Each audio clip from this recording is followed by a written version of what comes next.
Oh, we're back. We are back, ladies and gentlemen. It's been a fat minute since my voice has been heard. And yeah, um, why did I was taking a break? Honestly, because sports got bored. Had other things that happened. Don't want to get into it, but I'm back in Tallahassee. As you can see, new room, new apartment. There's supposed to be a banner back there, but I've been lazy to put it up. Hopefully maybe today I'll get it up. I don't know. But today we're not talking about me. We're not even talking about FSU. I'm just putting a shirt on. It's about the NBA, ladies and gentlemen, because the bubble is really messing things up with a lot. In terms of how we can perceive the NBA going to the future is interesting to say at least because we're looking at all these storylines that people aren't really paying attention to that much. Right now we're just paying attention to the races, playoff races. Somehow the Suns are 6-0 in the bubble. The Lakers can't figure out how to guard a point guard, a shooting guard, and it's been crazy. The vlogs, players been posting vlogs. Those have been very entertaining to watch. I highly suggest them. Matisse Thybulle is pretty funny. Troy Daniels I think, is the funniest. And then you have JaVale McGee with the Lakers, which is always entertaining to watch.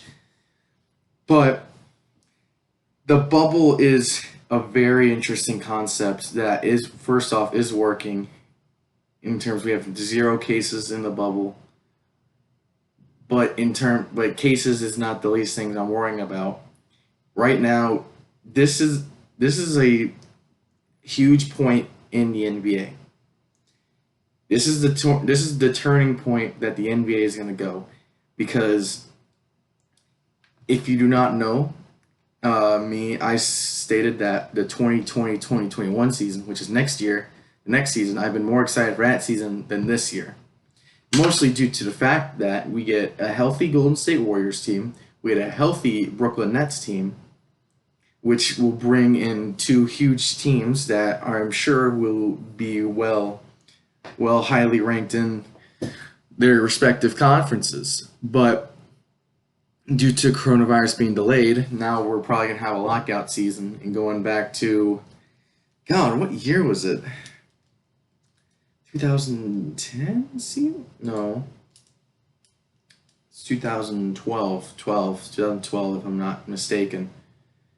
Maybe I am, I don't know. But it was the year the Bobcats were awful and the Bulls were the number 1 seed in the East. But in terms of the play, now that's going to turn out, it's going to be a lockout season. Expect to start on Christmas for the next year.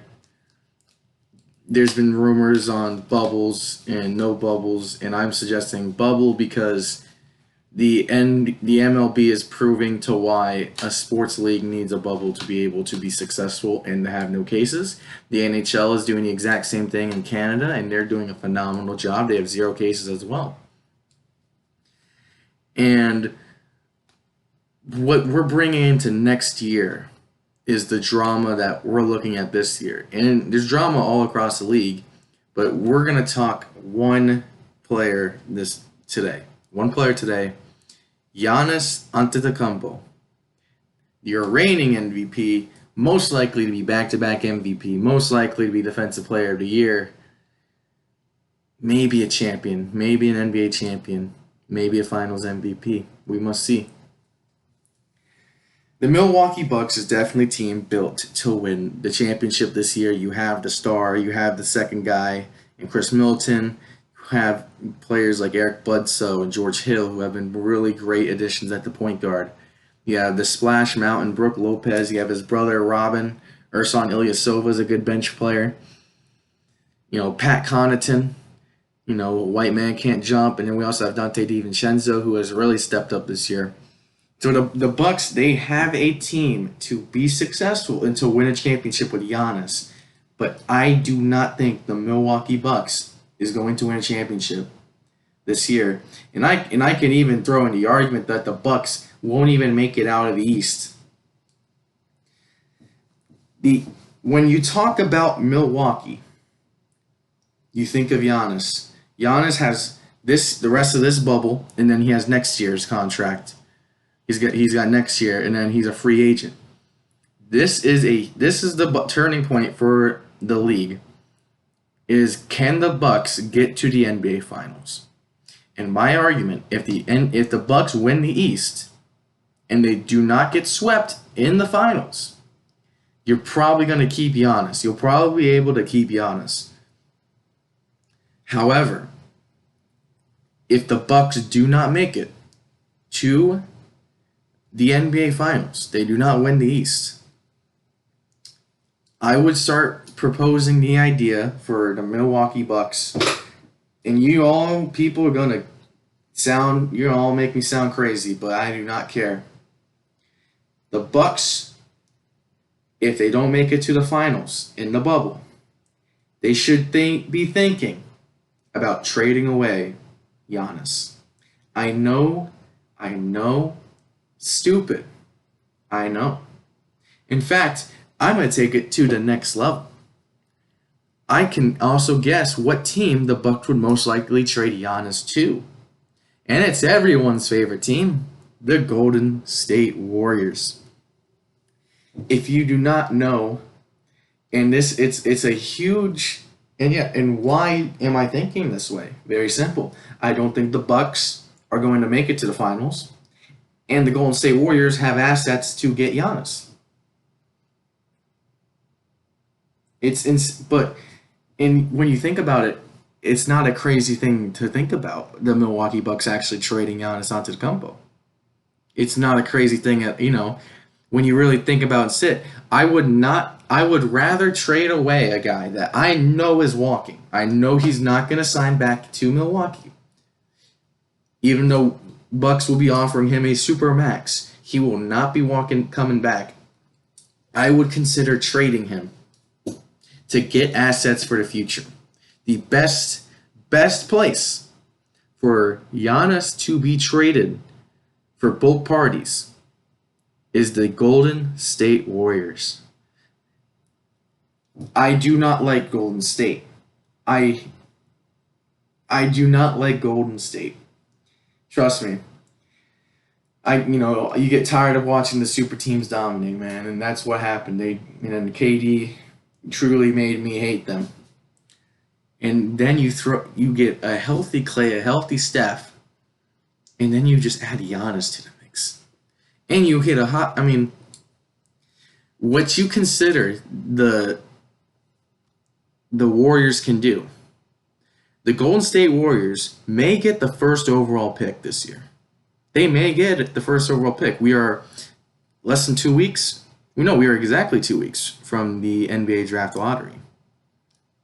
Who knows? If the Warriors get the first pick, they also have the Timberwolves top 3 protected pick of next year in 2021, and I do not think the Timberwolves will make it to the playoffs next year.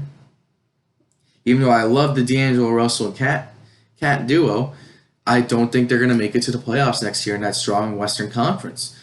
So the Warriors, they have a highly ranked pick. They have a pick next year that will possibly be a top 10 first round pick. And they can throw in all their other picks that they have. They could throw in a 2023 and a 2025 first round pick. And then you go and throw a bunch of seconds. And then you can match the contracts as well.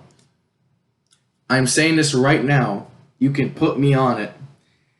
If the Bucks are going to trade Giannis, they're going to trade him to the Warriors. And the Bucks are going to get Andrew Wiggins, this year's Warriors pick, next year's Timberwolves pick, Warriors pick in 2023, Warriors pick in 2025, and 3 second-round picks. I am calling it right now. And if you think about it, that is not a bad trade for the Bucks to accept if they know Giannis is not coming back. Get assets. Because what happens? If you let Giannis walk, you get nothing. You open up cap space, but who are you going to sign? Because Kawhi is not going to Milwaukee. And Paul George is not going to Milwaukee. And then if my prediction's right, as they win the NBA championship this year, they're going to re-sign back for 3-year deals. So that's out of the question. Anthony Davis, he's not taking his player option. He's gonna get a big old 5-year contract from the LA Lakers. Actually, no, it's a 4-year. 4 year, it's gonna be a 3-year, 1-player option. It's gonna be like $40 million a year, which Anthony Davis definitely deserves, even though he hasn't been playing well in the bubble. But the Golden State Warriors can trade for Giannis. I'm not saying that it happens, but they can. They have the pieces to create a trade. And now we're looking at the Golden State Warriors with Steph Curry, Klay Thompson, Draymond Green. Who knows who's going to be running, who knows who's going to be running the center? Maybe Kevon Looney. Who knows? Maybe pick up a cheap center, like a cheap Marc Gasol, because they definitely can get a Marc Gasol type of player who would be perfect for the Golden State Warriors. And then you add Giannis. Who's stopping that team? Who's stopping a Giannis, Steph, Klay Warriors team? You cannot. And then Giannis just creates more space for Steph and Klay, and they're gonna have incredible seasons. And you're looking at a potential team to threaten to beat that 73-9 record that the Warriors held in the 2015-2016 NBA season. Bold that I am proposing? Yes. Entertaining? Oh, hell yeah. Entertaining. Because everyone will hate the Warriors again. And that's what's best for basketball. Basketball doesn't have the villain team. It's a bunch of great teams, and it's a balanced league. In the West. And the NBA, to be able to be very successful, you need that one team that everyone hates. A lot of people say it's the Lakers this year, but I don't think so. It's how it is. So, this is what the video was all about. You're going to expect a lot more NBA videos coming out soon, as there's a lot of stuff to cover. I'm going to talk about the Lakers, probably in my next video that I make. I'm going to talk about the Rockets and micro ball and see how that works out. And I'm also going to talk about what is the direction for teams in the lottery. What players should they go? I'm probably not going to make that video for another 2 weeks as the draft lotteries come out, and who knows, maybe I'll post my mock draft as that for the video idea. So thank you all for watching. I'm ready to hear all the hate. I'm ready to restart this up again. Thank you guys. I hope you have a nice day.